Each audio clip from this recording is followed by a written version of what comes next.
Estamos en vivo. Bienvenidos a todos, buenas noches a este espacio del Instituto Eleusis, Instituto de Difusión de la Psicología Analítica Junguiana.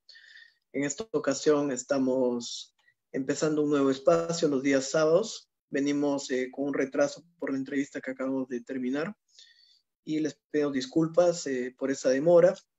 Los días sábados a las 8 estaremos durante 5 sábados compartiendo las 5 entrevistas de Tavistock, que son unos encuentros que hizo Jung en una sociedad médica, ¿no?, de difusión de la psicología, el psicoanálisis, que tenía sede en Londres, y que son habitualmente unos textos muy importantes en el inicio del estudio de la psicología analítica. Sirven mucho para comprender algunas cuestiones generales, y hemos pensado que es conveniente compartir y comentar junto a Gabriela Milatich, de Argentina, también miembro del Instituto Eleusis, y yo, Roberto Beco, este texto, que es un material valioso que seguramente va a permitir comprender muchos conceptos de la psicología analítica. Buenas noches, Gabriela, ¿cómo estás? No sé si quisieras presentarte. Buenas noches, Roberto, ¿cómo estás? Bueno, mi nombre es Gabriela Milatich, soy de la ciudad de Rosario, de la República Argentina, soy psicóloga y también miembro del Instituto Eleusis para la difusión de la obra de Carl Gustav Jung. Así que bueno, un honor acompañarte nuevamente, Roberto. Bueno, un gusto, Gaby, siempre compartir espacios. Vamos a comenzar primero, me parece importante, contextualizando un poco qué es la clínica Tavistock, ¿no? La clínica Tavistock fue un centro muy importante en el cual se realizaban, digamos, muchas actividades de carácter psicoanalítico. Entonces, las conferencias de Tavistock son 5 conferencias que dictó Jung en este instituto en 1935, ¿no? El Instituto de Psicología Médica, también conocido como Clínica Tavistock, es una institución que se dedicó a promover la psicología, sobre todo desde el punto de vista del psicoanálisis, fundado en Londres en 1947 por Henry Dix, Leonard Bohne, Ronald Hargreaves, John Rawls Ritz, Luz María y Wilfred Bion, ¿no? Del cual Bion fue un gran promotor, ¿no?, importante referente psicoanalítico también. Y en nombre de ese instituto empezaron ellos a promover mucha actividad académica y de difusión, invitando a grandes celebridades, ¿no? En la clínica Tavistock, digamos, hubieron personas muy reconocidas como Melanie Klein, Carl Gustav Jung, Hatfield, Samuel Beckett, Charles Rickrott y también Ronald Lane, que dictaron en algún momento, digamos, algunos cursos o conferencias. Muchos de los miembros, digamos, del Instituto Tavistock también fueron importantes difusores del psicoanálisis. Entre ellos destacan sobre todo Bion y especialmente Balin, ¿no?, que creó los grupos Balin, importantes espacios donde Michael Balin, a través de conceptos psicoanalíticos, buscaba entrenar psiquiatras o residentes de psiquiatría para poder desarrollar la relación médico-paciente, no necesariamente desde un contexto psicoterapéutico, sino más de humanización. Entonces, este instituto fue muy referente y solía invitar a muchas personalidades. Fue así que en el año 1935, Jung desarrolla 5 entrevistas, 5 conferencias, digamos, que están publicadas en el tomo 18.1 del libro La vida simbólica. La vida simbólica tiene 2 volúmenes y recopila, digamos, anexos o complementos a los capítulos anteriores de la obra completa. El día de hoy vamos a comenzar con la primera conferencia de Tavistock, y la metodología que vamos a usar es leer directamente algunos de los párrafos más importantes y los vamos a comentar yo y Gabriela. Y también, si alguien tiene alguna duda, algún comentario, podemos irlo escribiendo acá en el live. Entonces, comienza el doctor Shelton Miller haciendo una referencia que también ya había sido mencionada por otra persona en el seminario de Introducción a la Psicología Analítica, a la amplitud que supone la propuesta de Jung, ¿no? Dice: muchos han venido porque ven en usted al hombre que ha salvado a la psicología moderna del peligro del peligroso aislamiento al que estaba siendo arrastrada en el campo del conocimiento humano. Algunos de nosotros hemos venido porque respetamos y admiramos la amplitud de visión con que usted ha establecido audazmente esa alianza entre filosofía y psicología, que ha sido condenada en otros lugares. Para nosotros, usted ha restaurado la idea de valor y el concepto de libertad humana en el pensamiento psicológico. Usted nos ha dado unas ideas nuevas que han sido preciosas para muchos de nosotros, y sobre todo usted no ha puesto punto final al estudio de la psique humana, donde la ciencia acaba. ¿Qué podrías comentar de esto, Gaby? Sí,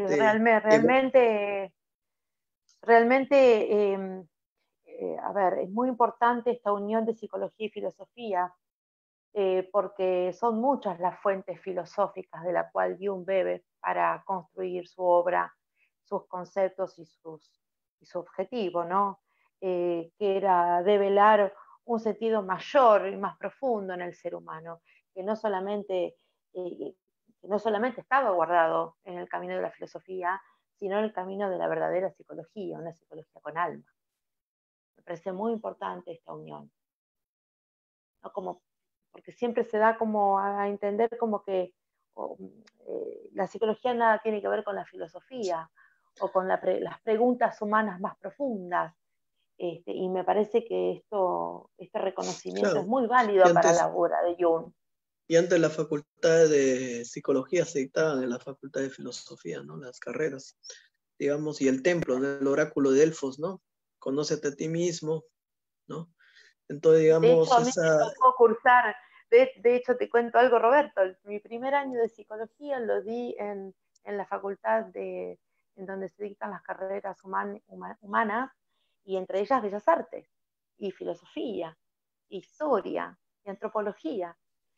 Luego, bueno, se separó, no solamente el edificio, sino un poco las ideas, pero creo que esto está volviendo, esta unión, ¿no? Entre filosofía No, es y que psicología. es imposible separar la psicología, digamos, de conceptos filosóficos como la psique, el alma, ¿no? Salud, enfermedad, normalidad, normalidad, ¿no? Todo el aspecto metaclínico, diríamos, que está debajo de la praxis, ¿no? La antropología, la epistemología, y en eso, digamos, la formación de todos los importantes precursores del psicoanálisis y de la psiquiatría y la psicología, ¿no?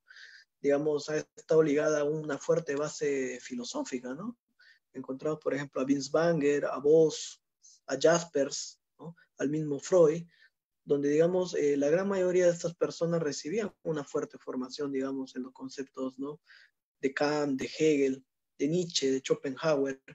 Entonces, y la filosofía era parte de la comprensión justamente del humano, ¿no? La psique y del ser humano. Sí, sí, Y muchas inclusive veces, de los socráticos, es decir, Sócrates, sí, Platón, claro. Aristóteles, como de Y los muchas presocráticos. veces, claro, se jacta la psicología, digamos, de ser una ciencia, ¿no? Que deja de lado todo el aspecto de, como diría Dilthey, las ciencias humanas, ¿no? La comprensión de justamente lo que no puede ser reducido al método positivo, ¿no? Aspectos como, digamos, justamente el mundo imaginal o la libertad, la voluntad humana, el amor, la creatividad, no pueden ser abordados sin un método comprensivo, ¿no? Un método reflexivo. Entonces, justamente acá hay dos señalamientos. El primero, el señalamiento a la importancia que tiene la relación entre filosofía y ciencia. Y el segundo es la amplitud, ¿no? La amplitud de la mirada junguiana que dice no pone punto final a la comprensión de la psique, sino que es un enfoque abierto que incluso hoy en día, ¿no? Casi más de 100 años, ¿no? De la separación, mucho más de 100 años después de la separación entre Freud y Jung, digamos, sigue siendo, ¿no? Un enfoque en desarrollo. Porque, digamos, como decía Heráclito, ¿no? Por más que busquemos los confines del alma, nunca encontraremos los confines del alma, ¿no? Tan profundo es su logos. Entonces, el estudio del alma humana supone partir de una mirada de humildad ontológica, ¿no? Y científica, porque nosotros somos investigadores de ese aspecto, ¿no? De lo humano. Y eso, digamos, por un lado implica una gran habilidad que la tenía Jung de integrar diversos campos del conocimiento, ¿no? La antropología, la mitología, la religión, la ciencia, el conductismo, el psicoanálisis, la filosofía, la antropología. Entonces Jung era un hombre que tenía una amplitud de la comprensión que lamentablemente hoy en día con la especialización se va perdiendo, ¿no? Cada vez las personas saben más, pero de muy poco. Claro, Entonces y empiezan... también lo que no, para agregar a lo que tú dices, que me parece súper importante lo que estás diciendo, a pesar de todo este conocimiento, o sumado a todo este conocimiento que Jung tenía, nunca perdió de vista el ser humano. Y la totalidad, Con, ¿no? Es todo, importante. con todas sus implicancias y complejidades. Va. Entonces, esto comienza acá este doctor haciendo un reconocimiento a la amplitud y a la unión, ¿no? Y después también empieza Jung diciendo algo importante, ¿no? Dice, como ustedes saben, mi intención es exponerles un breve resumen de algunas concepciones fundamentales de la psicología. El hecho de que mi exposición se centre en mis propios principios o en mi propio punto de vista, no significa que yo desprecie el valor de las grandes contribuciones de otras personas que trabajan en este mismo campo. No pretendo situarme injustificadamente en primer plano, pero puedo suponer que ustedes conocen los méritos de Freud y Adler también como yo. En cuanto a nuestra manera de proceder, me gustaría empezar dándoles una breve idea de mi programa. Tenemos que abordar dos temas principales. Por una parte, los conceptos relativos a la estructura de la mente inconsciente y a sus contenidos, y por otra parte, a los métodos usados para investigar estos contenidos que surgen en los procesos psíquicos inconscientes. El segundo tema tiene tres partes: el método de asociación de palabras, el método del análisis de sueños y el método de la imaginación activa. Entonces pareciera que es muy sencilla, ¿no? La comprensión así de la psicología analítica, ¿no?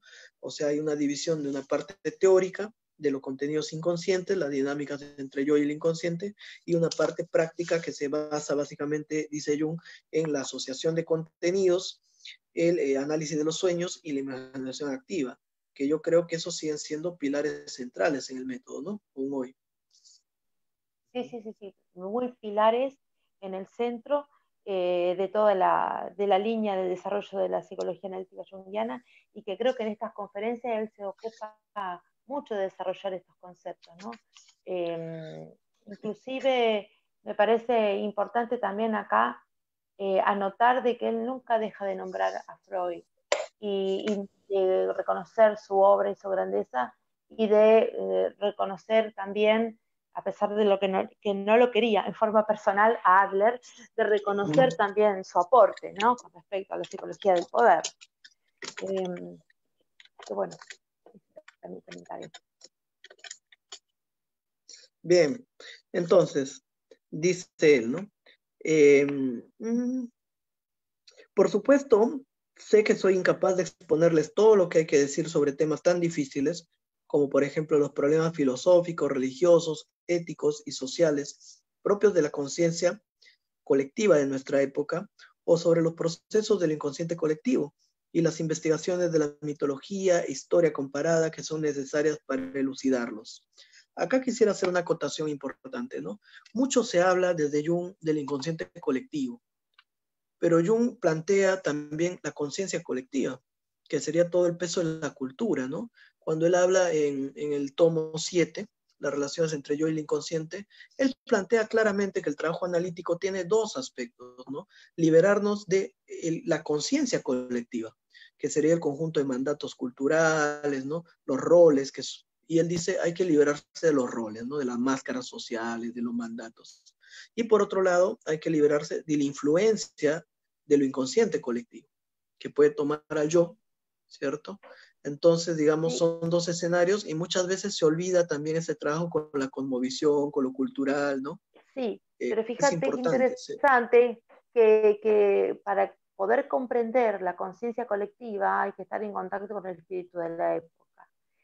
Sí, Y para totalmente. tener una real conciencia del espíritu de la época se necesita conocer la historia de la humanidad Sí, claro. en su desarrollo, tanto local como global, para poder comprender a qué estamos realmente, cómo estamos siendo atravesados y no nos estamos dando cuenta. Y me parece muy Y importante esto ese concepto tan importante, ¿no? Que circulaba en la filosofía alemana, ¿no? Y en la psicoterapia alemana en la época de Jung y de Freud, ¿no? Que era el concepto de cosmovisión, ¿no? Sideways, ¿no? Esa idea de que nosotros teníamos, había un espíritu, Harman, un importante filósofo. Cuando Harman habla del espíritu, Harman dice, hay tres espíritus, ¿no? Él dice, el espíritu personal, subjetivo, ¿no? La conciencia, la voluntad, todo lo que nosotros podemos llamar el alma, de alguna manera la psique, ¿no? Entonces, pero también está el espíritu, él dice, objetivo. ¿Cuál es el espíritu objetivo? El espíritu de la cultura. Entonces, no es lo mismo, por ejemplo, el espíritu de la modernidad, ¿no? Que el espíritu, digamos, del romanticismo o del medioevo, ¿no? Entonces, digamos, obviamente Jung, cuando tuvo este sueño de que el inconsciente estaba conectado con capas más bajas, debajo de su sótano había otra capa y siguió bajando, él llegó hasta un sótano arcaico, ¿no? Donde encontró cerámica rupestre, ¿no? Pero digamos, podríamos decir que a través de ese contacto con el espíritu de la profundidad, Jung trascendió el espíritu del tiempo y fue descendiendo, y por eso Jung estaba muy conectado, digamos, con la alquimia y con toda la vivencia. Él vivía, él habitaba en el espíritu griego, ¿no? Y en el espíritu del Sí, medioevo. sí, Pero pero para eso descendió, claro. claro, pero sin nunca dejar de ser consciente del espíritu de la época, nunca se Sí, desconectó. claro. Yo Siempre estaba muy manteniendo preocupado, esa relación claro, con la ciencia, claro, ¿no? Con el claro, por eso espíritu estaba del tan positivismo. preocupado, claro, siempre estaba tan preocupado por el hombre contemporáneo, por el alejamiento del hombre contemporáneo a su real necesidad, a su real condición, diríamos, a no tomar conciencia de que estaba alienado dentro de su propia casa, ¿no? Y el peligro de Claro. la bomba atómica, el Y peligro de la guerra, el la peligro. importancia de mantener también una, digamos, una relación con el método científico, ¿no? Él era muy positivista, Jung, ¿no? Cuando uno ve, por ejemplo, los estudios experimentales, el tipo nunca dejó de hacer ciencia, ¿no? O sea, lo que pasa es que él complementó el método positivo con un método comprensivo, que podía traer todo este mundo de lo imaginal, ¿no? A esta comprensión positivista, mecanicista, que también tiene, digamos, validez, ¿no? Pero que se Sí, sí, complementa con inclusive, esta otra comprensión profunda. Uh-huh. perfecto, pero además, según humildemente lo puedo ver, amplificó el objeto de estudio de esta ciencia, porque realmente, eh, digamos, tomar muy en cuenta los fenómenos internos como objetos de estudio trascendió y fue más allá del objeto materialista o positivista de la época. E incluyó las vivencias personales como realmente objetos a las cuales, objetos de estudio a los cuales había que prestarle muchísima atención, porque de allí surgían muchas consecuencias, ¿no? Inclusive pudiendo ser cruel el hombre con el hombre mismo, es decir, realmente un deber moral de los Totalmente. fenómenos Y internos. eso fue lo que él vio, ¿no? Que había debajo de ese espíritu, o sea, yo recalco esto, ¿por qué lo recalco, Gaby? Porque muchas veces se deja de lado este aspecto de la cultura, ¿no? En la psicología analítica del contexto, como tú dices, del contexto histórico, cultural actual, ¿no? Lo que está presente en la psicología analítica, ¿no? Entonces, la gente suele fascinarse por el inconsciente colectivo y los arquetipos y dejan de lado muchas veces a ver la vida concreta, el yo, el espíritu de la época, la lucha con la cultura, de todo esto que habló ya Nietzsche, ¿no? De todo esto que ya habló Nietzsche, ¿no? De la liberación del yo, la lucha entre el yo y la sociedad, ¿no? Por ser el mismo, que es una parte importante del complejo de individuación, ¿no? Del proceso de individuación, de liberarse de esos complejos, ¿no? Sobre todo el complejo paterno, ¿no? De ese mundo, quedar limitado al mundo material, al mundo de lo concreto.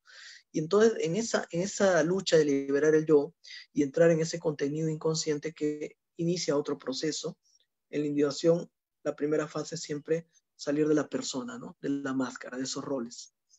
Y obviamente esto va a venir mucho más a colación cuando Jung publique, después de la Segunda Guerra Mundial, Civilización en Transición, ¿no? Y hable de todo esto que tú estás mencionando. O sea, el espíritu de la época, ese hombre arcaico, ¿no? Que está ahí debajo de ese espíritu supuestamente de la ilustración, de la ciencia, del positivismo, ¿no? Habitaba el espíritu de Wotan, ¿no? Ese espíritu guerrero, el hombre arcaico sigue estando ahí. Cuando dice Jung que en las sociedades más científicas sigue habiendo supersticiones sobre los fantasmas y los espíritus, ¿no? En plena época, digamos, racional, ¿no? Se sigue creyendo, digamos, en muchos mitos, ¿no? Incluido el mito cristiano también. Entonces, porque es parte de la naturaleza humana esta doble conexión, ¿no? Con el espíritu de la época y con el espíritu de lo profundo, también de la desarrollado en el profundidad. libro rojo, ¿no? Así es, así es. Y entonces ahí, obviamente, el concepto de espíritu de la época objetivo también es importante. Y el tercer tipo de espíritu que menciona Harman es el espíritu, él va a llamar objetivado, que son los espíritus que han trascendido su tiempo y que permanecen en la cultura, ¿no?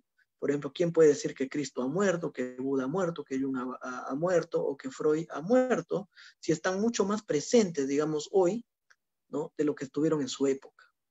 Entonces, cuando Harman introduce esta triple, ¿no? Realidad, entonces nos da lugar a una comprensión mucho más amplia, ¿no? De lo que sería la contextualización del enfoque, ¿no? Porque tenemos una situación particular del sujeto, ¿no? Estamos atravesados por el espíritu de la época, que en esta época vivimos la posmodernidad, ¿no? Una época de posmodernidad, de amenaza, digamos, a la supervivencia del planeta, ¿no? Y entonces es muy diferente a la época que vivió Jung a nivel cultural. Constela y moviliza otra dinámica en la conciencia. Sí, sí, es por supuesto que es diferente, pero no tan diferente. Ahí No, sí, discrepo un sigue habiendo poquito los mismos contigo problemas. porque sigue, exactamente, sigue habiendo los mismos Sí, problemas, el hombre en contra del hombre, las guerras, la plaga, la hambruna, la muerte, bueno, lo que hoy llamaríamos un COVID-19 a nivel global, en aquel momento, bueno, hoy lo llamamos global porque tenemos la posibilidad de la tecnología que nos aúna y uno tiene mucha más conciencia de lo que pasa del otro lado del mundo, pero para ese momento, el momento de Jung, una segunda guerra fue una guerra mundial, como así se llamó, sí, y también afectó al mundo completo. estamos de acuerdo. No, no son en el fondo cosas distintas, ¿no? Pero digamos, pero No, obviamente, o sea, hay espíritus que marcan, ¿no? Por ejemplo, el medioevo sí, tiene una claro. particularidad, el romanticismo, la ilustración, ¿no? La revolución industrial. Por ejemplo, la época de Jung no es la época de Freud, ¿no? Hay un cambio entre la No, energía claro. mecánica a la No, energía sí, eléctrica y eso supone un por supuesto. avance, ¿no? Importante. Y entonces, para señalar esto, ¿no? Entonces Jung ya habla de estos dos aspectos, ¿no? La conciencia colectiva y el inconsciente colectivo, dos campos de investigación de la psicología analítica, ¿no? Y el yo en medio de estos dos aspectos, ¿no? Estos temas, dice, aunque nos parezcan remotos, son los factores más potentes a la hora de hacer, regular y perturbar el estado mental personal. Además, conforman la raíz del desacuerdo en el campo de las teorías psicológicas. Aunque yo soy médico y por tanto me ocupo ante todo de la psicopatología, estoy convencido de que esta rama de la psicología no puede sino beneficiarse de que profundicemos considerablemente y ampliemos nuestro conocimiento de la psique normal en general. ¿Qué piensas de esto? Esto es importante porque Sí, la es mayor súper parte de la importante. psicología se basó en el estudio de enfermos, ¿no? De histéricos, de Exactamente. esquizofrénicos, y digamos, y en esto rompió, habitualmente se suele decir, ¿no? Que fueron los psicólogos humanistas los primeros en romper esto. Pero Jung ya escribió esto en 1935, o sea, mucho antes de Rogers, de Maslow y de Frankl, ¿no? Entonces ya Jung decía que hay que estudiar la psique, digamos, normal, no la psique rota, quebrada. Y el concepto de complejo obviamente va a despatologizar también la idea de enfermedad mental y trastorno, ¿no? Porque no es lo mismo decir todos tenemos complejos, todos tenemos algún tipo de complejidad, a decir tú tienes una enfermedad o un trastorno mental, ¿no? Que la idea de trastorno ni siquiera estaba instaurada en la época de Freud y de Sí, Jung, ¿no? Se hablaba de sí, enfermedad claro, mental. claro. Lo que Se pasa es creía que que el Jung lo que nos origen de trae, ese trastorno era orgánico, claro, lo que ¿cierto? Y Jung fue nos trae Jung es otro con concepto Freud, de Charcot, hombre. Janet, toda esta gente, la que empezó a promover la idea de la psicogénesis, ¿no? Del trastorno mental. ¿Me escuchas, Entonces, Roberto? esa diferenciación entre una enfermedad que tiene una causa reconocida y el trastorno ¿no? Que se supone que tiene un origen psíquico, pero que todavía no estamos al 100% capaces de confirmar en muchos casos. Claro, Incluso claro. había trastornos que se consideraban psíquicos que ahora están clasificados dentro de enfermedades neurológicas, como puede ser, por ejemplo, algunos tipos de demencia, ¿no? Que antes se Claro, consideraban claro. problemas psicológicos. Hola, hola. Sí, se la ha congelado la pantalla a Roberto, pero podrías tal vez sumar a ese punto. Sí, Gaby, Hola. se te fue el internet un momento, pero ya estás de Sí, vuelta. se me fue el internet, te pido disculpas.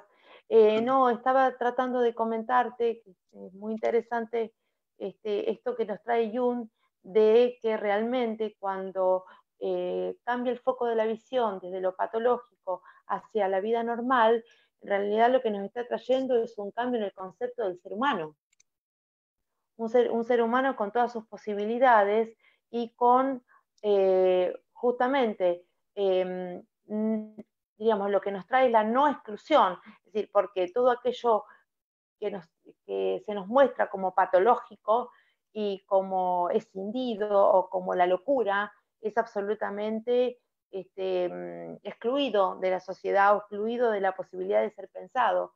En cambio, sí tenemos a un hombre, un ser humano, que puede ser mirado con toda su naturaleza, con toda su posibilidad, ahí es un ser humano que tiene muchas más posibilidades de integrar la sombra, de darse cuenta de su máscara, de hacer un trabajo consigo mismo, de encontrar, como decíamos antes Marilena, un camino hacia el interior del ser humano, Está fallando un el ser internet humano de que Gaby. puede encontrarse con su verdad. ¿Hola? Sí, falló un poco tu internet.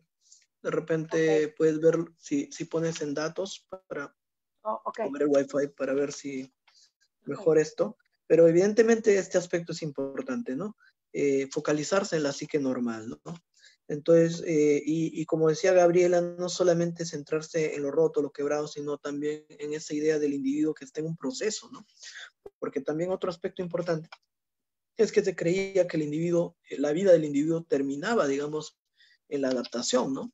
Cuando Freud dijo que, bueno, estar sano es poder amar y trabajar, entonces no hay nada más, ¿no? El hombre se adapta al principio de realidad, se encarga de trabajar y digamos, no hay más que hacer.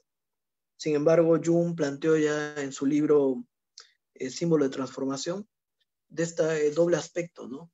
El hombre al inicio de la vida, que tiene que ver con este ascenso, ¿no? El himno creador, el desarrollo del yo, pero también la segunda mitad de la vida, ¿no? La canción de la polilla, este hombre que, digamos, llegado la mitad de la vida hacia un punto de inflexión y todos aquellos valores que antes se marcaban hacia afuera, hacia la vida material, empiezan a palidecer y el ser humano tiene que hacer un renacimiento, ¿no?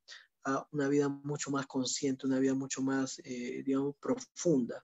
Entonces, este punto de inflexión que ayuda al ser humano a modificar de alguna manera su enfoque, ¿no? De la vida. Si antes estaba enfocada hacia afuera, ahora la vida lo va a forzar de alguna manera a ir hacia adentro de sí mismo. Entonces, este aspecto va a ser fundamental, el aspecto de la crisis de la Edad Media, el punto de inflexión, este giro en la actitud de lo que va a hablar la psicología analítica. Entonces, nos presenta una idea de un hombre que no está terminado, sino que está en un proceso, como diría Schopenhauer y Nietzsche, en un proceso de devenir. O sea, este hombre está haciendo, va haciendo. No es un hombre que es un producto finito. Y es este hombre abierto al devenir, a su proceso de individuación, y este hombre que tiene, digamos, esta psique normal en general, el que va a ser motivo de estudio del propio Jung. En especial dice, el médico no debería olvidar que las enfermedades son procesos normales, perturbados, y no ente por sí, o sea, seres por sí mismos, con una psicología propia. Similia, similibus, curantur. Lo similar se cura mediante lo similar. Es una importante verdad de la vieja medicina. Y como es gran verdad, puede convertirse en un gran disparate. Por consiguiente, la psicología médica debería procurar no volverse insana. La parcialidad y la estrechez de miras son peculiaridades neuróticas bien conocidas. Lo que yo sea capaz de decirles no será más que un fragmento lamentablemente inacabado.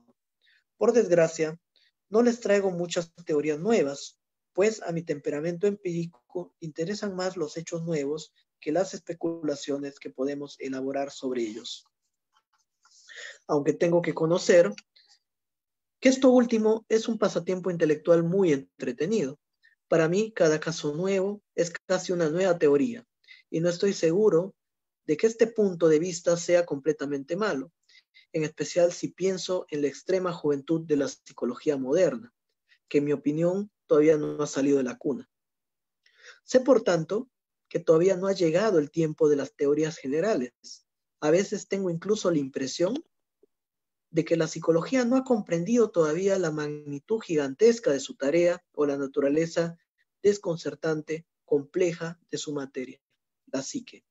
Pienso que nos estamos despertando a este hecho y que la madrugada todavía es demasiado oscura para que comprendamos qué significa que la psique sea no solo el objeto de la observación y del juicio científico, sino al mismo tiempo su sujeto, el instrumento mediante el que hacemos estas observaciones. Esto es muy importante, sobre todo en el artículo del problema de la psicología actual, ¿no? Cuando él dice que en realidad la ciencia que pretende ser objetiva es un producto de la psique, ¿no? El hecho de hacer hipótesis, percibir, demostrar, evaluar, validar, son, digamos, en realidad funciones psíquicas. Entonces no podemos tener la objetividad del objeto, solamente podemos tener la subjetividad del objeto. Más aún, si el objeto de estudio científico de la psicología es un sujeto, ¿no? No podemos pretender, o sea, que el objeto de estudio sea un objeto cuando tratamos la subjetividad. Y esto es algo que aún muchas personas no comprenden. Entonces acá hay mucho que rebanar, ¿no? Acá habla cosas interesantes, importantes, que supongo yo que para los psiquiatras de su época habrán sido muy difíciles de asimilar, ¿no? Que venga Jung y les diga que la psicología no ha comprendido todavía su objeto, que es la psique, que la psicología no ha salido de la cuna, que estamos lejos de hacer una teoría general de lo que es la psique y qué son los trastornos psíquicos y cómo funcionan. Entonces, a lo mucho podemos hacer recortes o interpretaciones parciales o hipótesis. Entonces, y que finalmente no solamente es la psique el objeto, sino también el instrumento a través del cual nosotros nos aproximamos a los fenómenos psíquicos. Entonces, ¿qué piensas de esto, Gaby? Sí, justamente ahora espero que se me escuche mejor, pido disculpas, hasta recién anduvo bien internet, pero lo que te decía antes, que tiene que ver con esto último que estás comentando, de que Jung lo que nos trae es un nuevo modo de mirar al ser humano y la posibilidad de mirarse al ser humano con toda su potencial, es decir, porque yo lo que comentaba antes era que si miramos solamente lo patológico, el ser humano en patología, todos corremos horrorizados y excluimos esa posibilidad y la posibilidad misma, le quitamos la posibilidad misma al ser humano, que se conozca a sí mismo, ¿no? En cambio, con este concepto de ser humano que nos trae Jung y el reconocimiento total de la subjetividad como objeto, ahí tenemos la gran posibilidad del encuentro del ser humano con el ser humano y de realmente revalorizarse, estudiarse y tomarse muy en serio. Eso es lo que yo estaba diciendo. Entonces es muy importante esta crítica, ¿no? De la realidad psíquica y del giro, digamos, el giro kantiano, ¿no? O sea, nosotros no conocemos la realidad como es, sino como uno lo ve, ¿no? A través de su subjetividad. Entonces eso está presente en todos los métodos cualitativos de investigación y fenomenológicos y comprensivos. Y yo creo que se viene un cambio muy grande con respecto a esto, ¿no? Con respecto a la revalorización de lo subjetivo, ¿no? Lo subjetivo es muy importante. O el riesgo de un retroceso, de una enantiodromía, como estamos viendo muchas veces en la cultura, de pasar a una negación de las estructuras biológicas, ¿no? Y físicas, ¿no? Como sucede muchas veces en ciertas, no quiero generar polémica, pero en ciertas teorías del género, por ejemplo, donde se empieza a deconstruir no es totalmente la realidad. polémica. ¿no? Porque, digamos, ya decía Jung, ¿no? O sea, de un materialismo extremo podemos pasar a una extrema subjetividad, ¿no? Que niega también ciertas estructuras que existen. Entonces, y que son necesarias. yo cuando discutía con un amigo que era muy posmoderno, ¿no? Y él sostenía que, bueno, que todo es una interpretación, incluso la genética es una interpretación. Bueno, yo le dije una gran grosería, ¿no? No sé si me puedo permitir decir esa grosería acá, ¿no? Pero bueno, la voy a decir igual. Yo le dije, la boca no es el ano, pues, ¿no? Lo dije más fuerte. No, claro, Entonces, claro, no, bueno, pero es evidentemente hay dos importante, realidades. Hay una realidad, no, digamos, que muy concreta, ¿no? Que, digamos, se trata de integrar la realidad material y física con esta realidad psíquica, no de negar, no de exactamente, no, pero reducir por la eso, materia a la psique. pero es que justamente lo que nos trae Jung es la integración de las dos cosas.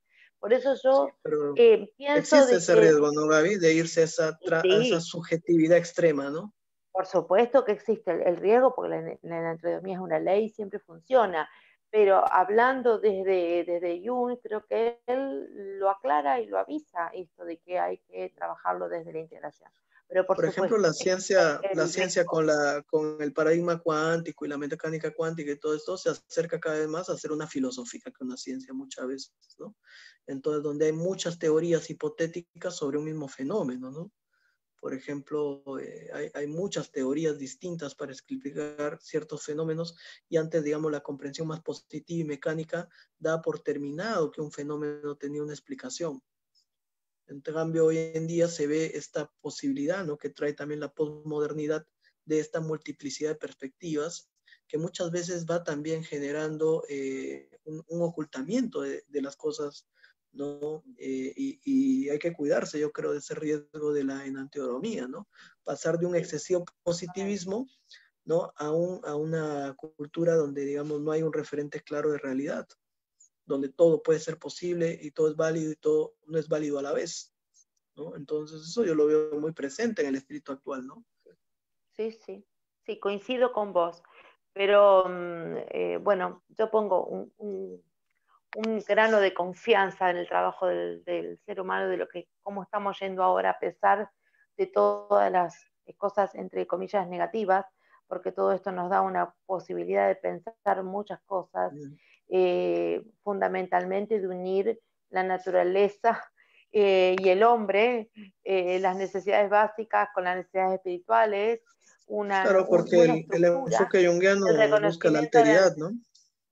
Obviamente. El claro, enfoque la junguiano necesidad busca de esa de la estructura. alteridad, desintegración de los opuestos, ¿no? Exactamente. Y la necesidad de la estructura como la mirada subjetiva. Yo creo que en la unión está la respuesta, Claro, o pero de alguna manera la justamente esa salida. negación, digamos, de la dimensión espiritual ha dado el surgimiento de espiritualidades light, ¿no? De espiritualidad sin cuerpo, donde se asume que, bueno, la mente crea la realidad, y si tú mentalizas que vas a ser rico, o piensas en ser feliz, ¿no? Entonces, justamente ese extremo, ¿no? Va a decir yo muy claramente, o sea, la polarización de una realidad conlleva a la otra, ¿no? Y él va a decir, el espíritu que tenemos actual del cientificismo, el reduccionismo, el materialismo, de decir que todo lo que no es verificable por el método positivo no existe, no es válido, no es científico, hay que perseguirlo, hay que hacer una cacería de brujas de todo lo que no está validado, ¿no? La flores de Bach, todo lo que es el psicoanálisis no es científico, solamente lo medible y cuantificable, como si nosotros fuéramos ratas, ¿no? Y no existiera, digamos, cómo se puede, ¿no? Cómo se puede recortar la profundidad del hombre, ¿no? Del alma humana, ¿no? Privar a la psicología de la filosofía, la mitología, de la espiritualidad, o sea, de la creatividad, del arte. Como decía Gustavo Adolfo Bécquer, ¿no? Mientras haya un abismo que al cálculo resista, habrá poesía. ¿No? Entonces, mientras haya un abismo que al cálculo resista, habrá poesía. Entonces, el alma humana no puede ser reducida a lo observable y a lo cuantificable. El sentido de la vida no se puede medir en un test. ¿No? Entonces, digamos, la vivencia no se puede explicar en un test. La experiencia del amor no se puede medir en una cantidad de neurotransmisores, ¿no? En la sangre, ¿no? En una cantidad de hormonas o ver cierta área cerebral, ¿no? Activa. Entonces, esta doble realidad, ¿no? La realidad de la vivencia de la psique y la realidad material tiene que ser integrada en una nueva psicología, pero vamos viendo el riesgo, ¿no? El riesgo de una psicología materialista que excluye la psique, como decía yo, una psicología sin alma, y de una psicología light, ¿no? Donde no hay cuerpo y donde es un gran riesgo también, porque no hay base clínica, no hay base científica, y se piensa que uno, por ejemplo, pensando en que va a estar bien y va a ser feliz, ya resolvió su problema, ¿no? Entonces hay una gran psicología New Age de la motivación, de la espiritualidad con el incienso, ¿no? Cuando la espiritualidad junguiana es una espiritualidad muy, muy compleja, ¿no? Implica la y nigrero, muy aterrizada, ¿no? muy en contacto con la historia del hombre, con la realidad humana y con la realidad concreta, con la vida real. Es interesante esta idea, ¿no? Cuando Jung dice, esta psicología positiva surge del espíritu de la antigüedad, donde todo se explicaba por lo espiritual. Era Dios el que decía las cosas, ¿no? Entonces, por compensación, tenemos una época donde surge la tendencia a negar lo espiritual y que todo es materia. Y ahora deberíamos ir, en teoría, a una integración, ¿no? Es igual lo que pasa con lo masculino y femenino, ¿no? Años de opresión de lo femenino, de la mujer, de sometimiento y maltrato del hombre hacia la mujer, ¿no? Conllevan a una época donde obviamente hoy en día el hombre tiene que responder a esos años, ¿no? A esos años de opresión. Pero esperamos que venga un momento después donde, digamos, haya una integración, ¿no? Una mejor coexistencia entre masculino y femenino, igual entre ciencia y espiritualidad. Pero estos procesos son difíciles. O sea, estas integraciones no son fáciles. No, no son fáciles, pero creo que Jung a través de toda su obra nos ha venido dando unas claves para que pueda ser posible esta integración entre ánima y ánimo, femenino, masculino, hemisferio derecho, hemisferio izquierdo, ciencia y espíritu, ¿sí? Por ejemplo, Hombre y en la naturaleza, o hombre a nivel interno. Donde tú trabajas en la universidad, por ejemplo, ¿qué tanto se da espacio dentro de la psicología académica a estas cuestiones de lo espiritual, lo simbólico? Se está abriendo muchísimo en la carrera de psicología, yo voy a hablar de lo que conozco, se está incluyendo otros autores, otras miradas, otros objetivos y fundamentalmente se está integrando Jung. Es decir, que yo veo esta posibilidad de cambio.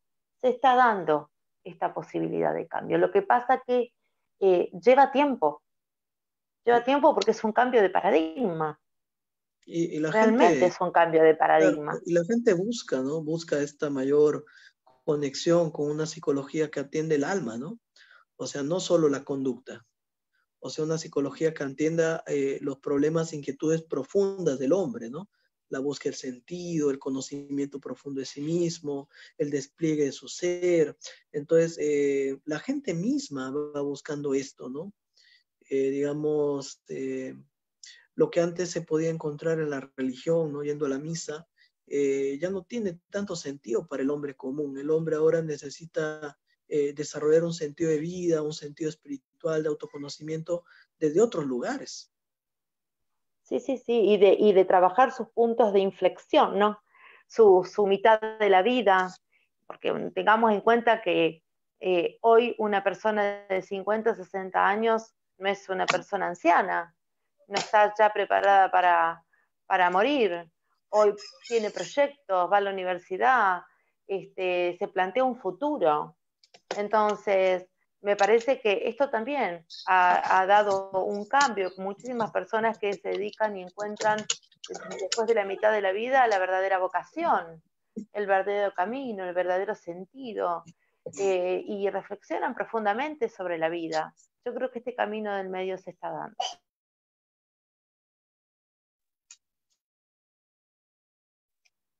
Dice por eso Jung, la psicología es ante todo una ciencia de la conciencia y en segundo lugar es la ciencia de los productos de lo que nosotros llamamos la psique inconsciente. No podemos explorar directamente la psique inconsciente por la sencilla razón de que lo inconsciente es inconsciente y no tenemos relación alguna con él. Lo único que podemos hacer es estudiar los productos conscientes cuyo origen suponemos se encuentra en el campo de lo denominado inconsciente. Esto es muy claro, ¿cierto? O sea, el inconsciente es un supuesto. porque todo lo que nosotros podemos saber, conocer, pensar o reflexionar es aquello que aparece en la conciencia. La conciencia. Eso tiene que ver también con un comentario que hace acá también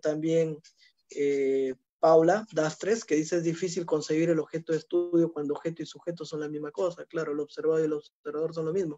Claro, Paula, nosotros concordamos con eso, que tiene que ver con la mirada, digamos, fenomenológica, comprensiva, ¿no?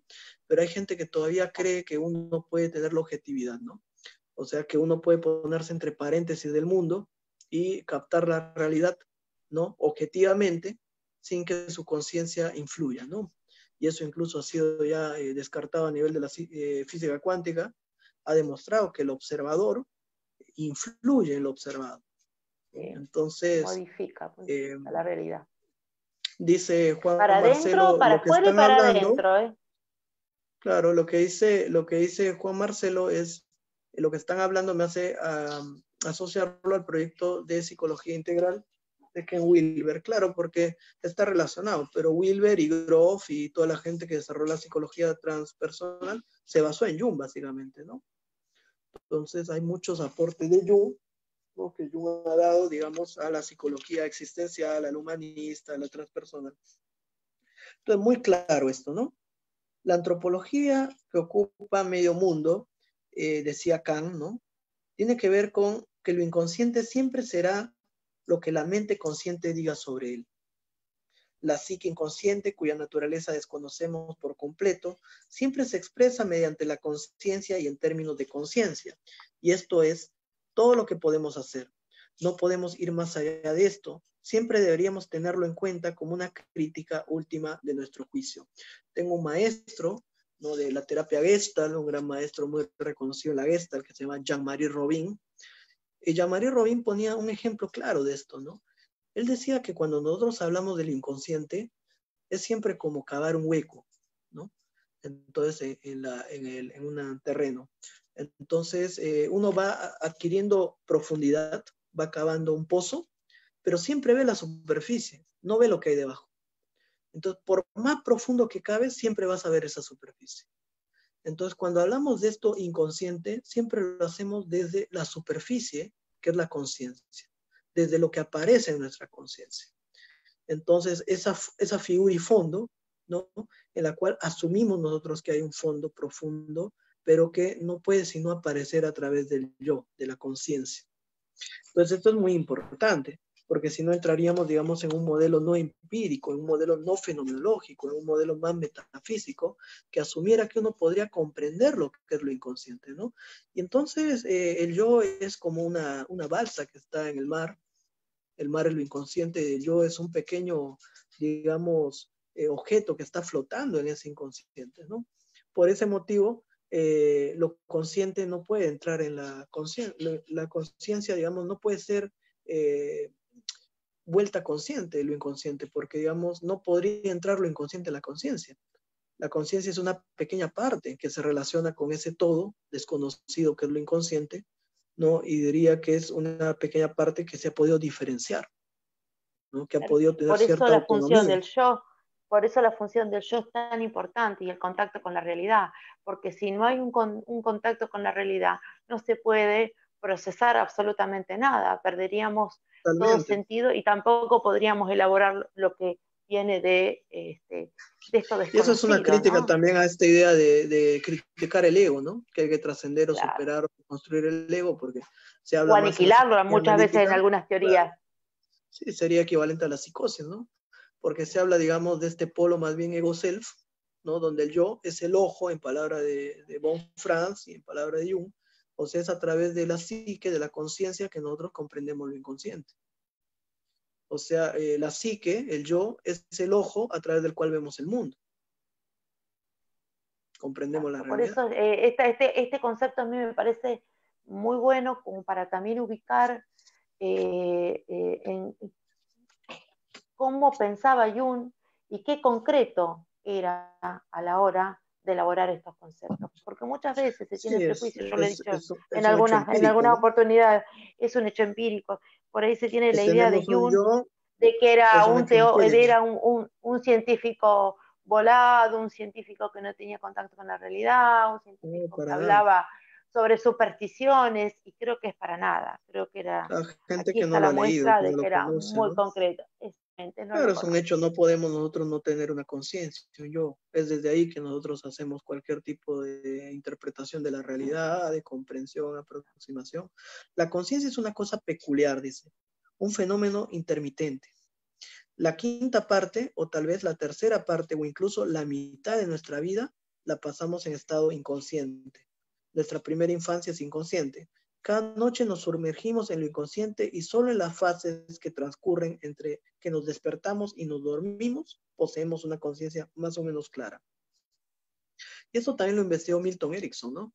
Cuando se creía, por ejemplo, en la hipnosis que uno entraba en inconsciencia, en un estado trance, y él determinó también la neurociencia que en realidad el cerebro no mantiene una atención permanente.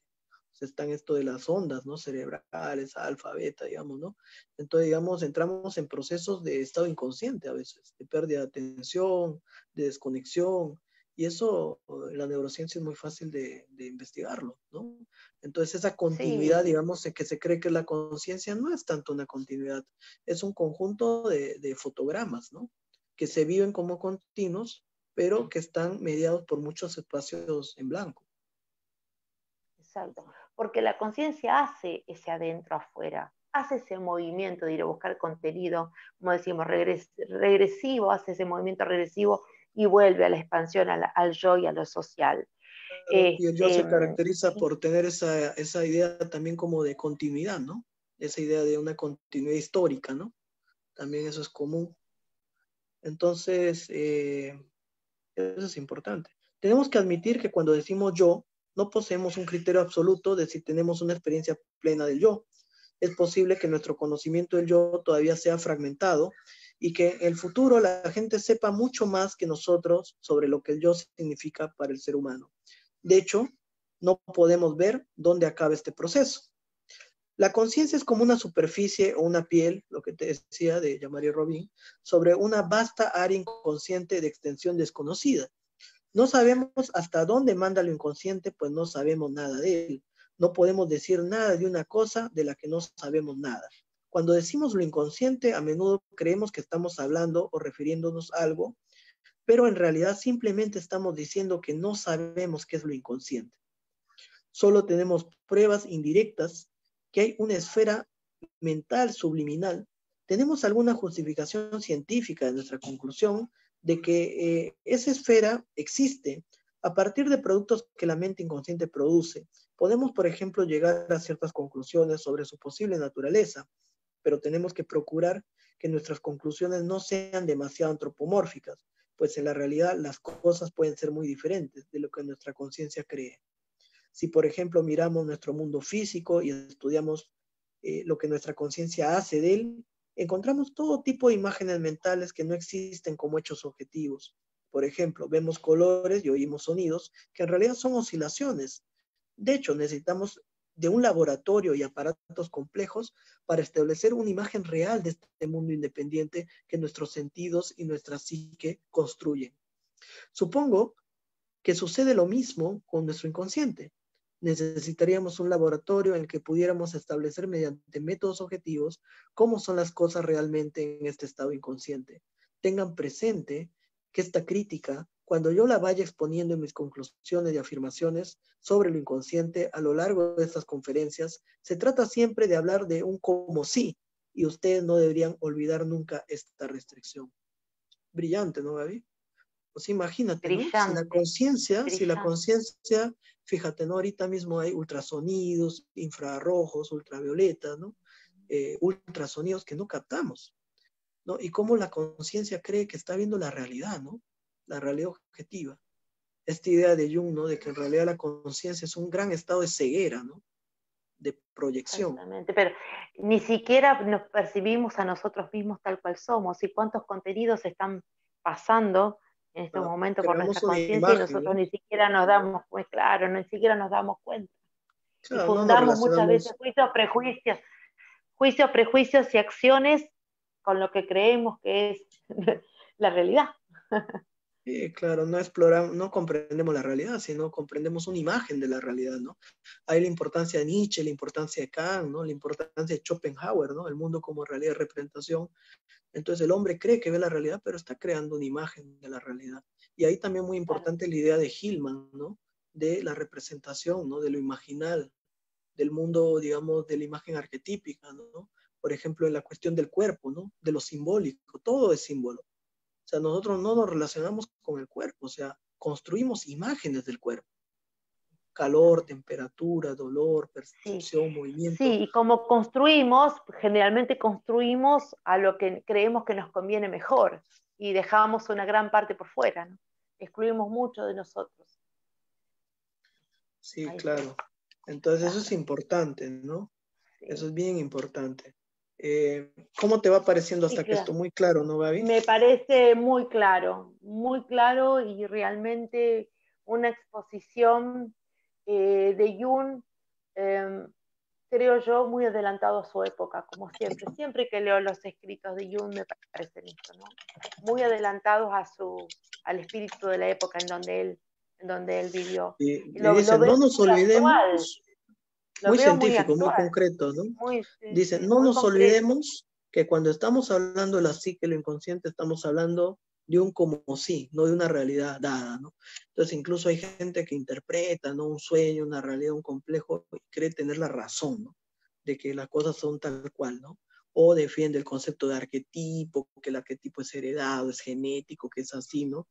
Cuando de repente el mismo Jung mantenía esta postura de, ¿no? de apertura a decir, bueno, mis teorías son lo que yo pienso, pero aún no sabemos realmente cómo funciona esto del inconsciente, el arquetipo, el inconsciente colectivo, la sincronicidad, ¿no? O sea, vemos que existen fenómenos, pero aún no tenemos los medios suficientes para comprender muchos de estos fenómenos, ¿cierto? Incluso en el mundo de la materia, Jung va a decir, la materia sigue siendo oscura, ¿no? Es más concreta, la podemos ver, observar, tocar, ¿no? Pero uno a veces cree que porque puede ver un objeto físico, eso es más comprensible que una imagen, ¿no? Psíquica. Pero tanto psique como materia, dice Jung, son dos aspectos de la misma realidad, que es energía, ¿no? Y ahí entra a la fórmula de Einstein, ¿no?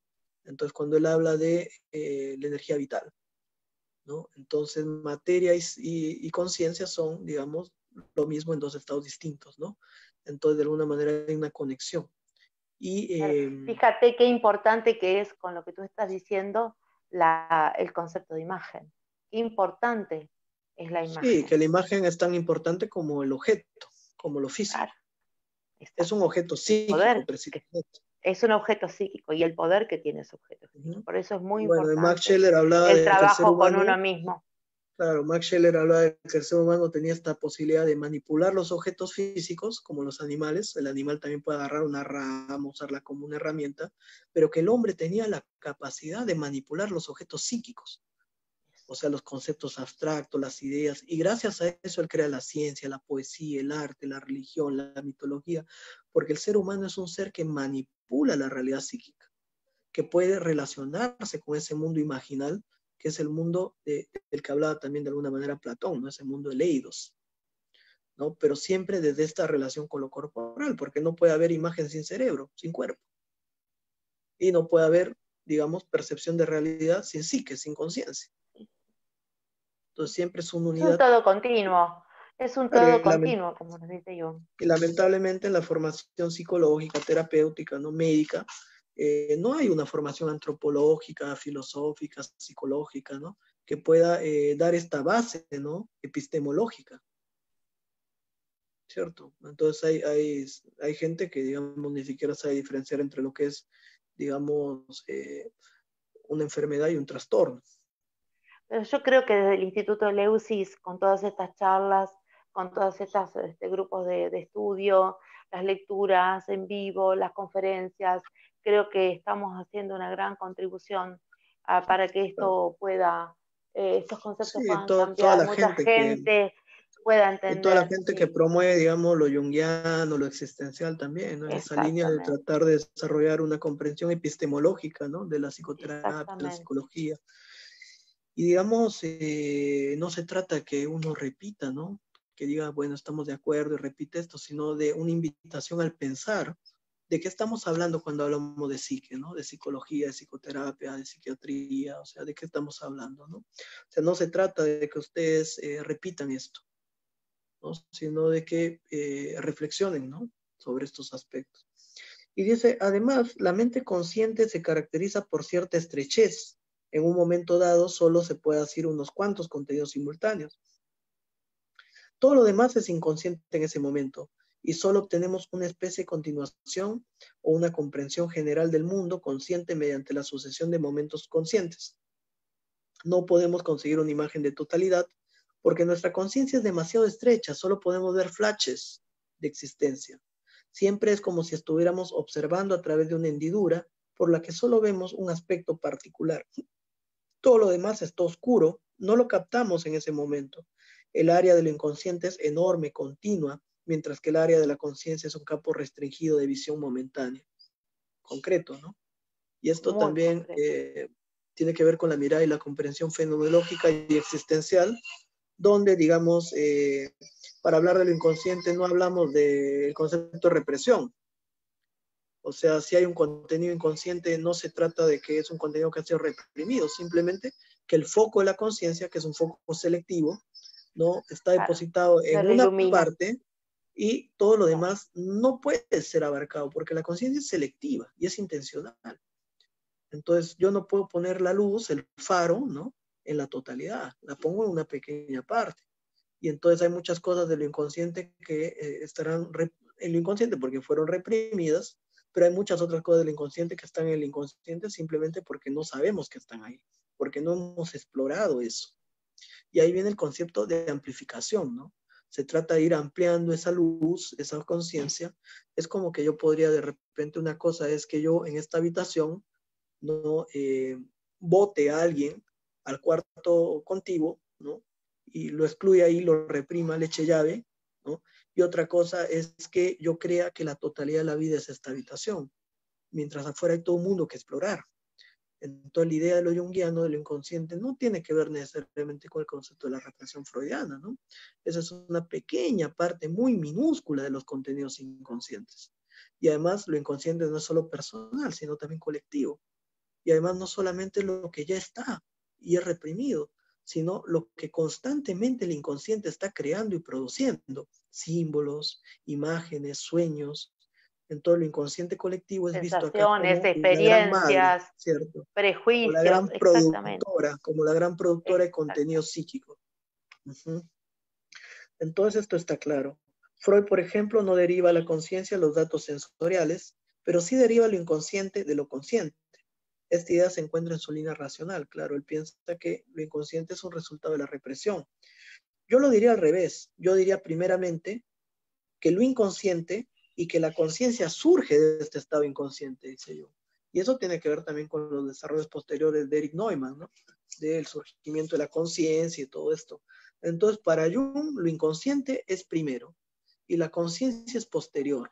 Y eso se puede ver, número uno, en el desarrollo filogenético, ¿no? Evidentemente, ¿no? En el desarrollo animal, evolutivo, el estado de inconsciencia es anterior al desarrollo de un yo, ¿no? Y también en el desarrollo de la personalidad del niño. Y eso concuerda con las tesis, digamos, también de Lacan, ¿no? Del estadio del espejo, de lo otro y todo eso, ¿no? Y de Melanie Klein, ¿no? Entonces, digamos, la conciencia, el desarrollo del yo individual es posterior, ¿no? A lo inconsciente. O sea, uno nace en un estado inconsciente y el yo aislado, ¿no? La idea del yo, la noción del sujeto, se va construyendo. Entonces, el yo es una construcción posterior. Entonces, no podríamos decir en ese sentido que lo inconsciente es el hijo de la conciencia, ¿no? Entonces, esta idea, el inconsciente es el hijo de la conciencia porque es al revés, ¿no? El yo es hijo del inconsciente, que es esa gran madre que genera la vida, que de alguna manera Schopenhauer le llama la voluntad, ¿no? Ese aspecto de la vida instintiva que se replica a sí mismo. Y tiene que ver con el mito de Adán y Eva también, ¿no? Ese surgimiento de la conciencia que nos separa de este estado urobórico, ¿no? De la vida. Entonces comienza digamos, este viaje heroico, ¿no? Y esta tragedia humana que es al darnos cuenta de que tenemos un yo y que estamos separados de la vida, definitivamente vamos a sufrir. pero también es el hombre que ha podido conquistar la naturaleza, ¿no? Integrar ese aspecto también de esa doble naturaleza, ¿no? Espiritual y material. Entonces, lo inconsciente es, digamos, la fuente de la vida. Y el yo es producto secundario de esa fuente. Importante, ¿no? Podemos leer el libro El origen de la conciencia, ¿no? De Erich Neumann, donde eso está muy bien desarrollado. Posiblemente el discípulo más importante de Jung, ¿no? Neumann. Nosotros pensamos que los sueños y las fantasías están localizados muy bajo, por eso hay gente que habla de lo subconsciente, que hay cosas que están debajo de la conciencia, ¿no? De eso también hablaba Pierre Janet, ¿no? Que había contenidos que están por debajo del nivel de la conciencia y que cuando la conciencia bajaba, ¿no? El control, por ejemplo, en el caso, digamos, de cuando el control bajaba, por ejemplo, en el caso del alcohol, ¿no? Cuando uno tomaba alcohol y disminuía su nivel de, ¿no? de control, emergía todo esto, ¿no? Entonces después uno decía, no sé qué me pasó, no era yo. Entonces, ¿de dónde salieron esos contenidos, cierto? De uno mismo, pero no están presentes.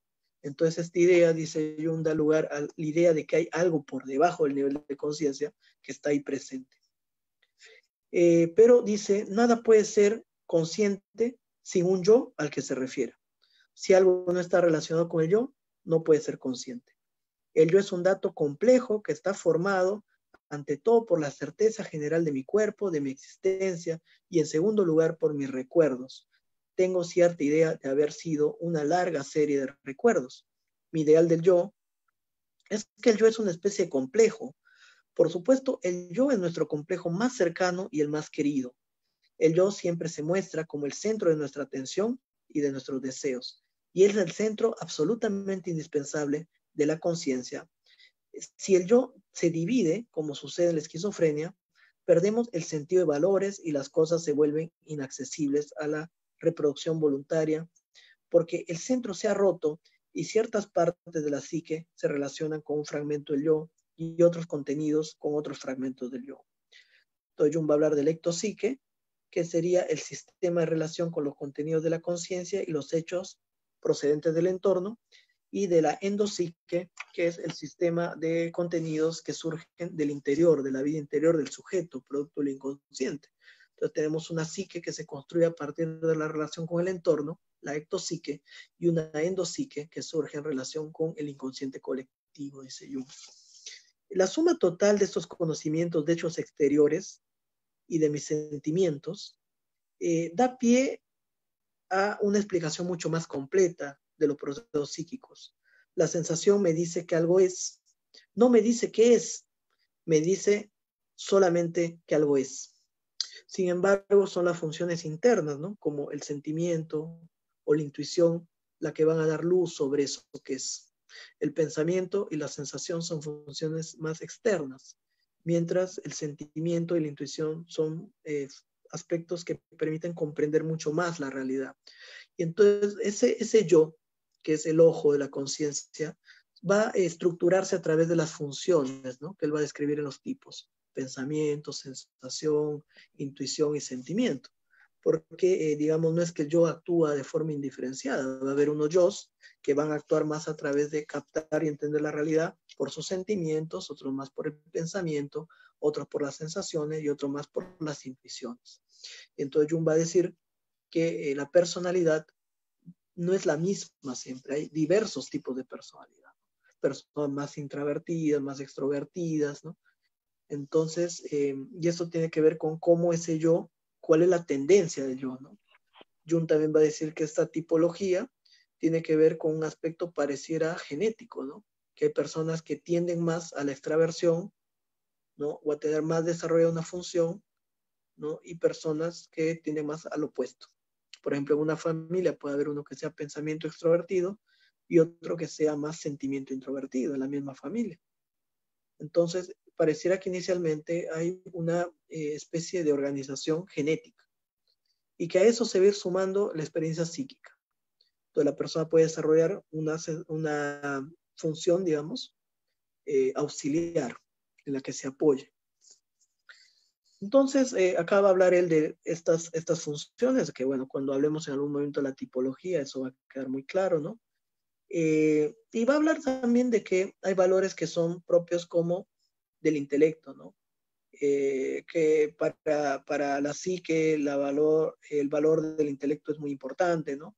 Si queremos tener una imagen del mundo, muchas veces recurrimos al intelecto, a la explicación, ¿no? Pero también hay otras formas de comprender la realidad, por ejemplo, a través de la intuición, de los símbolos, las imágenes, a través del sentimiento, ¿no? Ya decía Blaise Pascal, ¿no? Hablaba de este espíritu de la fineza, ¿no? De esta lógica del corazón, la logique du corps, ¿no? Hay razones que la razón desconoce y el corazón comprende. Baumgarten hablaba de la ciencia y el conocimiento sensible, o sea, de que es a través de la vivencia también que podemos conocer.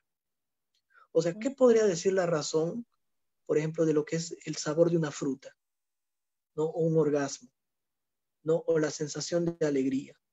Entonces, es Claro. también a Por través de eso es las tan otras importante, funciones que comprendemos claro, la es realidad, ¿no? importante, claro, exactamente, por eso es tan importante conocer nuestra función principal, tener un trabajo sobre nosotros para poder utilizar las otras funciones, cada una en el momento adecuado, ¿eh? Y bueno, poder activar nuestra función trascendente, ¿no? Y convertirnos en seres un poco más íntegros, ¿sí? Más adecuados y conocer realmente la realidad no solamente externa, sino la realidad interior. Claro, y no creer que nuestra función principal es la única forma de comprender la realidad, Claro, ¿no? Es una exacto. forma, el pensamiento es una, el sentimiento es otra, y todas son válidas, ¿no? Todas son Todas son válidas, formas. sí, exactamente, Y pero bueno, en la entonces, utilización de la complementariedad es muy útil para tener una visión un poco más completa, más dice, la íntegra. última de las funciones, la más misteriosa, ustedes saben que la gente dice que yo soy muy místico. Así pues, esto es un ejemplo de mi misticismo. La intuición es una función mediante la cual vemos lo que hay al doblar a la esquina, lo cual es imposible, pero ella lo hace y nosotros podemos confiar en ella. La intuición permite anticiparse, saber, captar, ¿no? Entonces, las Claro, personas que viven muchas personas expuestas, me preguntan cómo funciona esto de la intuición. Yo les pongo un ejemplo. Cuando sentís que alguien te mira y te das vuelta y esa persona realmente te está mirando, ¿cómo lo sabés? ¿No? hay Entonces, una sensación de algo que no llega a tener una forma clara, pero hay un conocimiento, diríamos, prereflexivo, ¿no? Como una intuición, una sensación de algo, ¿no? Que te hace alejarte o acercarte, ¿no? Pero que no llega a una formar una manera de imagen conocer. clara. Claro, pero Claro, es es una una manera manera. de conocer, es una función más que generalmente nosotros tapamos y reprimimos porque tenemos un gran prejuicio, pero Jung nos trae que es una función muy importante. Dice, las personas que viven mucho en estados naturales, o sea, la persona, ¿no? En el campo, o los aventureros usan mucho su intuición. Dependemos de la facultad de la intuición y siempre que nos encontremos en una situación extraña en la que no tenemos valores o conceptos establecidos, deberíamos recurrir a esa función. La intuición es una especie de percepción que no pasa exactamente por los sentidos, sino que va a través de lo inconsciente y en este momento la abandono y digo, no sé cómo funciona, pero funciona. Las funciones psicológicas suelen estar controladas por la voluntad. Esperamos que lo estén, pues lo que se mueve por sí mismo nos da miedo. Si las fluidas del uso pueden ser suprimidas, seleccionadas, intensificadas. Pero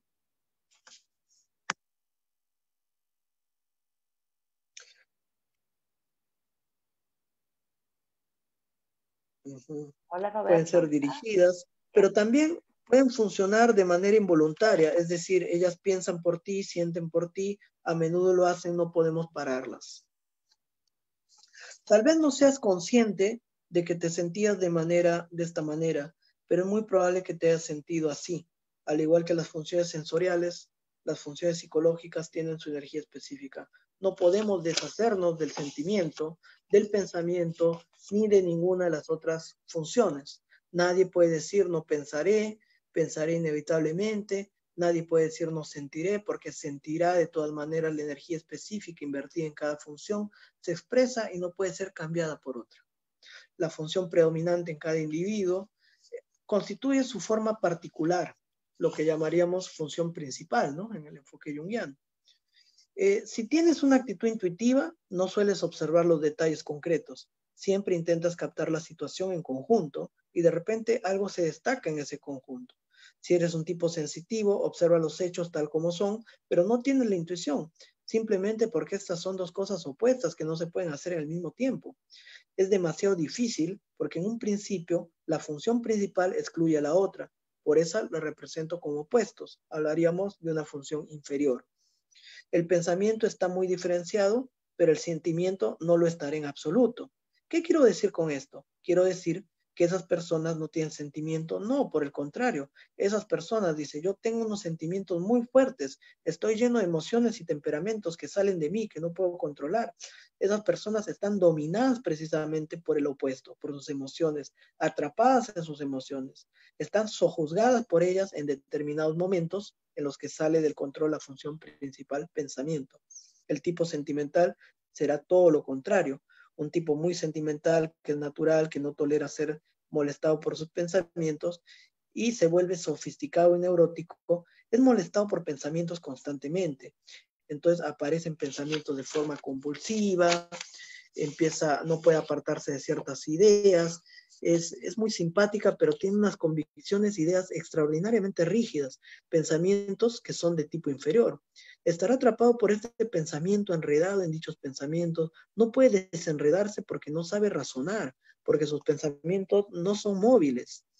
Por otra parte, un intelectual atrapado en sus sentimientos dice, me siento así y no hay argumentos contra eso.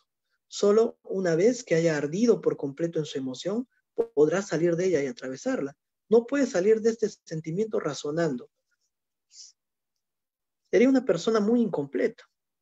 Lo mismo sucede con la sensación y con la intuición.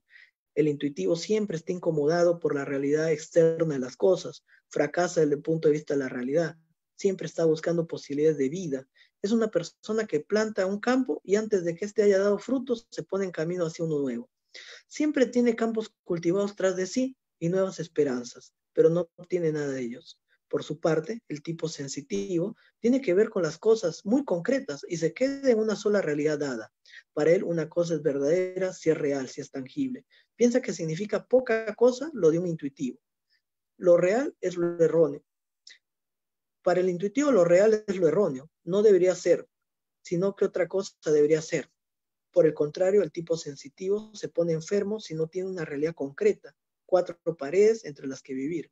Denle al tipo intuitivo 4 paredes entre las que vivir y lo único que le preocupará es cómo salir de ahí, pues para él la situación dada es una prisión que hay que abandonar lo antes posible para buscar nuevas posibilidades. No sirve de nada meter a gente en cajones con etiquetas diferentes. Por principio, la función inferior no posee las cualidades de una función diferenciada. La función consciente diferenciada puede ser gobernada por la intención y la voluntad. Un pensador real puede dirigir su pensamiento mediante su voluntad, puede controlar sus pensamientos. No es un esclavo de sus pensamientos, sino que puede pensar en otras cosas. Un pensador real puede decir, puedo pensar en esto y en algo completamente diferente. Puedo pensar lo opuesto, lo contrario. El tipo sentimental no puede hacer esto, pues no puede liberarse de sus pensamientos. El pensamiento lo posee. Él está poseído por el pensamiento. El pensamiento le resulta fascinante, por lo que él tiene miedo. El tipo intelectual tiene miedo a ser atrapado por el sentimiento, porque su sentimiento es de carácter arcaico, poco diferenciado. Y en el tipo intelectual es como un hombre arcaico, es la víctima indefensa de sus emociones. Por eso decía Jung y también von Franz, que la función inferior aparece de forma repentina, ¿no? Abrupta, posee al sujeto. Es una forma, digamos, muy fuerte. Entonces, que lo toma.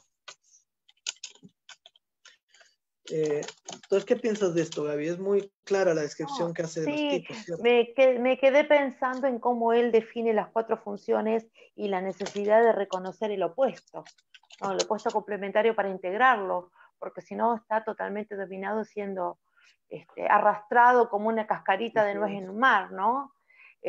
Bueno, esto va a dar para mucho más, un tema apasionante. Cuando hablamos del yo, tenemos que hablar, Gaby, de los tipos, ¿no? Necesariamente, porque es la forma como yo, la conciencia, estructura y se relaciona con la realidad, ¿no? Exacto. Totalmente. El yo es muy importante para poder tomar toda esta información que le viene de adentro sin poder comprenderla, ¿no? Me parece que es Y a nivel importante clínico también tenemos que saber esto, ¿no? O sea, si tú, por ejemplo, trabajas con una persona que es muy intelectual y le metes una técnica corporal o emotiva, vas a generar resistencia, ¿no? Entonces, y si la persona es, por ejemplo, muy emotiva y le metes análisis muy racionales, también vas a generar problemas, ¿no? Entonces, esta comprensión de los tipos también tiene una utilidad importantísima a nivel clínico. Por ello dice, hacen bien en tener miedo, pues su ruina está en sus sentimientos, o sea, la gente intelectual. Nadie puede atacarlos en su intelecto, a los racionales. Ahí son fuertes y pueden plantar cara, mientras que en sus sentimientos pueden ser influenciados, pueden ser casados, pueden ser engañados, y ellos lo saben muy bien. Por lo tanto, nunca obliguen a un intelectual en adentrarse en sus sentimientos, porque él los va a controlar con mano de hierro, porque para él son muy peligrosos. La función inferior siempre está asociada a la personalidad arcaica en nosotros. Todos somos primitivos en nuestra función inferior. En nuestras funciones diferenciadas somos los hombres civilizados y se supone que tenemos la voluntad libre, pero la voluntad libre no existe cuando pasamos a nuestra función inferior. Ahí tenemos una herida abierta, o al menos una puerta abierta a lo que puede entrar cualquier cosa.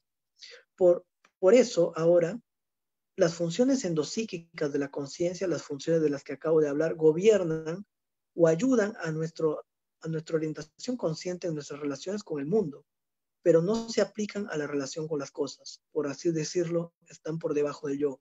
El yo solo es un pedacito de la conciencia que flota en un océano de cosas oscuras, o sea, lo que dijimos hace un momento. Esas cosas son las cosas interiores. Seguimos descubriendo que somos esto, aquello y muchas cosas.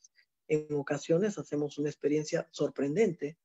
Eso muestra que siempre hay una parte de nuestra personalidad que todavía es inconsciente, que todavía está llegando a ser.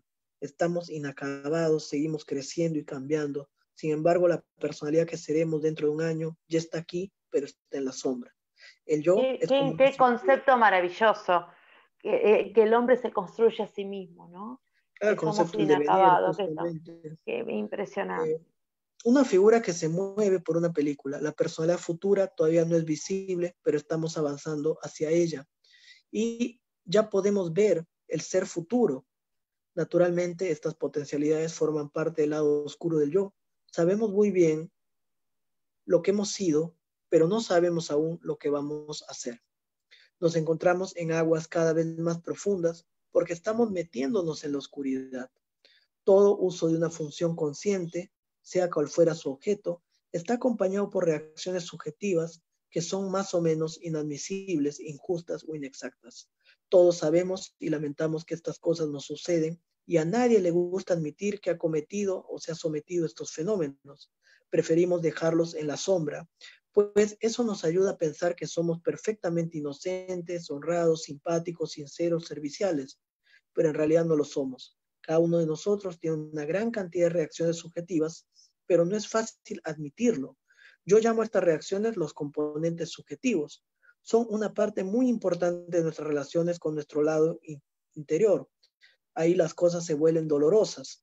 Por eso no nos gusta entrar en este mundo de las sombras que hay debajo del yo. No nos gusta mirar nuestro lado sombrío.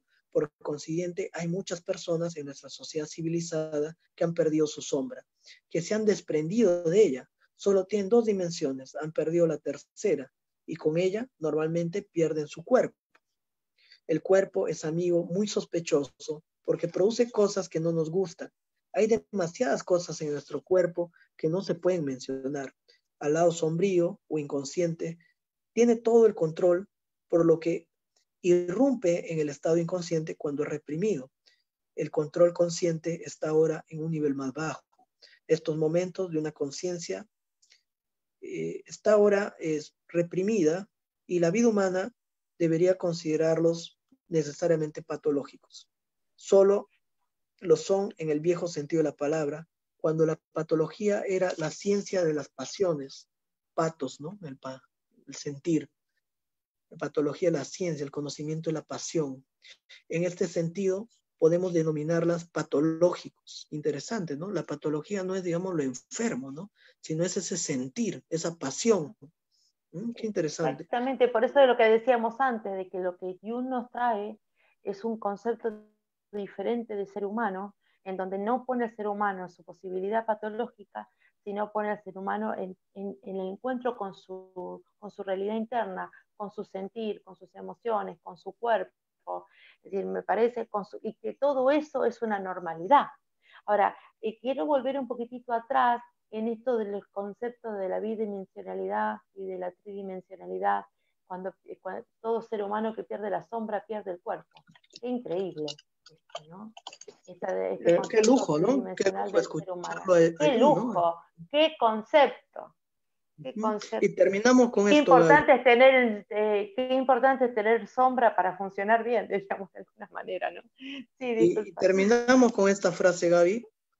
En ese sentido, podemos denominar patológico, pero en realidad se trata de un estado extraordinario en el que una persona es atrapada por su inconsciente y hace cualquier cosa para poder salir de ello. Wow. Entonces, el sufrimiento no es nada más que el estar tomado por los contenidos inconscientes, ¿no? Y no comprenderlos en absoluto. Claro, y huir de uno mismo. En los dramas griegos. Eso ¿no? Claro, y para cerrar, ¿no? Que muchas veces por un mal entendimiento del concepto de la sombra se huye de ella, ¿no? Y realmente hay que amigarse, mirarla, trabajarla, integrarla, y ahí hay muchísima información de nosotros mismos, y que esto no necesariamente tiene que ver con lo patológico. Me parecía esto aclararlo, importante que quede bien firme, ¿no? El concepto. Bien, entonces con esta conferencia hemos hablado de la amplitud de la psicología, la importancia del yo como punto de conocimiento, la tipología y la sombra, ¿no? Entonces la próxima semana hablaremos a las 8 de la siguiente conferencia. El día de hoy venimos desfasados. Ahora tenemos todavía una intervención de Milker, que va a hablar del narrador de cuentos, como para irse a dormir. Los invitamos a ver ese relato. Vamos a analizar Hans Erizo, desde el primer cuento del narrador. Entonces los invitamos a seguirnos. Les recordamos las actividades que estamos haciendo. El curso con el doctor Enrique Galán el 18, arrancamos. Y bueno, cualquier sugerencia, nos pueden escribir ahí al WhatsApp, a la página, si quieren que revisemos algo, tienen algún aporte, alguna observación. Muchas gracias, Gaby, por acompañarnos. Allá ya sabemos que son la medianoche en Argentina. Sí, sí. Entonces, maravillosa la entrevista con María Elena. Bueno, muchísimas gracias. Un placer entrevistarla, un lujo realmente, y con su apertura, con su dinamismo para exponer y su profunda investigación, realmente un lujo. Bueno, entonces cerramos para que entre Milker. Muchas Cerramos. gracias. Un abrazo grande.